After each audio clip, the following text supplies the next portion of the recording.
वाले का कार्यक्रम, जहां पर गांव की चुनी हुई सरकार गांव के अंदर गांव के आवश्यकताओं की पूर्ति का माध्यम बन सके, इन सभी कार्यक्रमों को आगे बढ़ाने का एक कार्यक्रम बहुत सफलतापूर्वक आगे बढ़े और ये देश के अंदर कुछ मॉडल भी प्रस्तुत हुए हैं।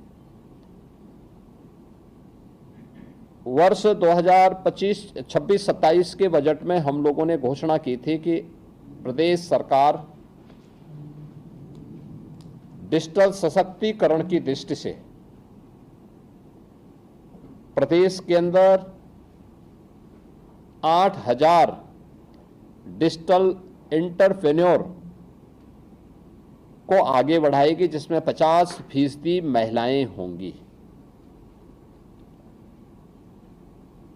मुझे लगता है कि प्रोजेक्ट गंगा उसका माध्यम बनेगा और नाम भी यानी प्रोजेक्ट गंगा, यद्यपि government assistant network for growth and advancement का नाम है, लेकिन मां गंगा का नाम भारतीय परंपरा में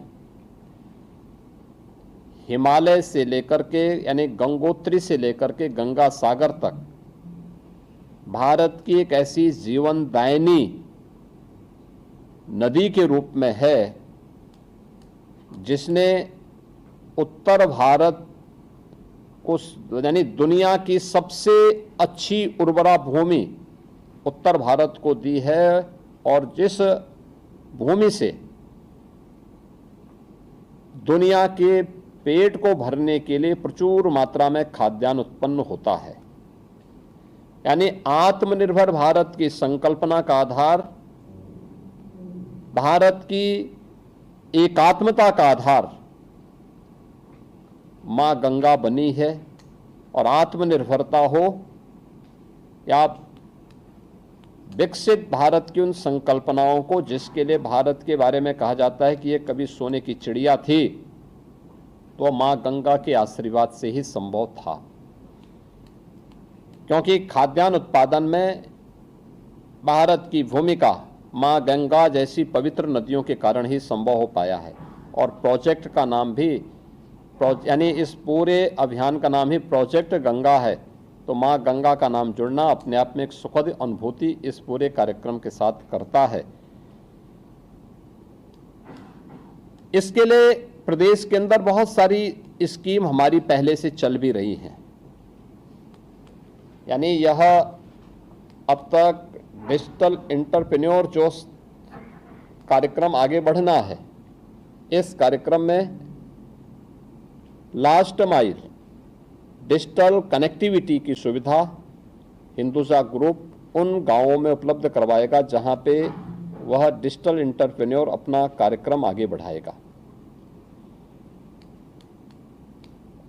उस व्यक्ति को फाइनेंशियल इंक्लूजन के साथ जोड़ने का काम प्रदेश सरकार की वे स्कीम करेंगी जो पहले से चल रही हैं। जैसे उत्तर प्रदेश के अंदर हम लोग सीएम युवा के नाम पर अपनी स्कीम चला रहे हैं।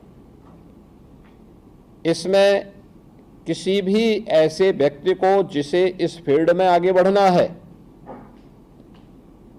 और अपना स्वयं का वह व्यवसाय प्रारंभ करना चाहता है, उस व्यवसाय को प्रारंभ करने के लिए प्रदेश सरकार उसे 5 लाख रुपए तक का गारंटी मुक्त ब्याज मुक्त ऋण देती है और सिलेक्शन की प्रक्रिया के बाद उसकी ट्रेनिंग के साथ ही उसे 10% तक मार्जिन मनी भी उस कार्य को आगे प्रारंभ करने के लिए प्रदान करती है। और मुझे बताते हुए प्रसन्नता है कि लगभग 2 लाख यूथ आज के दिन पे सफलतम व्यवसायी के रूप में अपने कार्यक्रमों को आगे बढ़ाने में सफल हुए हैं। ये हमने गत वर्ष जनवरी 2025 में ये स्कीम आगे बढ़ाई थी और तब से लेकर के अब तक एक सफल मॉडल आगे बढ़ रहा है। हम इस पूरी स्कीम को जो भी सिलेक्शन होंगे, इसमें सबसे महत्वपूर्ण कड़ी होने जा रही है सिलेक्शन की। सिलेक्शन के बाद उनकी ट्रेनिंग की और उनके पास उस प्रकार के इक्विपमेंट आ सकें जिन इक्विपमेंट के माध्यम से फिर वह डिजिटल इक्विपमेंट के माध्यम से अपनी इन सेवाओं को दे सकें। और इसके लिए उनकी रुचि और उनके चयन की प्रक्रिया को जोड़ना और वहां की संभावनाओं को तलाशना। पहले चरण में हम 21 जनपदों को ले रहे हैं। हमारा प्रयास होगा कि बहुत शीघ्र हम 75 के 75 जनपदों में ये सुविधा उपलब्ध करवा सकें। यह बहुत महत्वपूर्ण होगा। और 75 जनपदों में भी